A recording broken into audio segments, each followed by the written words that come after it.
Kamusta na anok? Sikanda ka na ba? Oras na sa wakas, kaharap na kita. Ngayon na malalaman kung makakayanan mo talaga akong itumba. Sana ay kilala mo itong katapat mo. Ako yung nalalamon gamit lapo. Pag nabugbog ka, wag ka magtampo. Ako kasi yung kalaban kaya katalo. Matatalo mo ko tite, manigas ka. Alam ko naman na matagal ka na kilala. Pero teka, tila di ba katakataka na tinatalo ka lang ng di gaano kilala. Eh ano sa ngayon kung katapat ka? Kung sa only pa lang, tinalo na kita. Halatado ko, lapo-lapo di makaisa. Kahit todo di mo kaya, bara ko na dinala.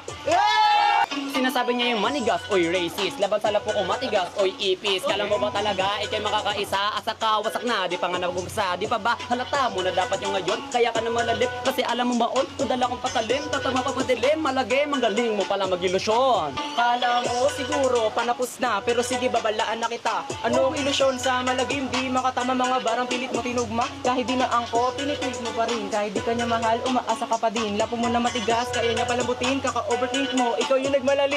Ingit ang laban ha. Ikaw nag-umpisa na itong personalan ha. Walang sisihan.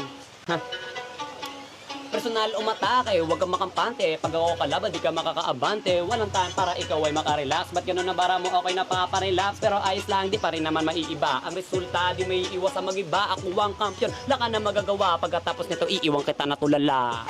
Okay, makinig kayo sa Ashley Bars. Grabe meron nun. Ashley Bars ah. Oh my God.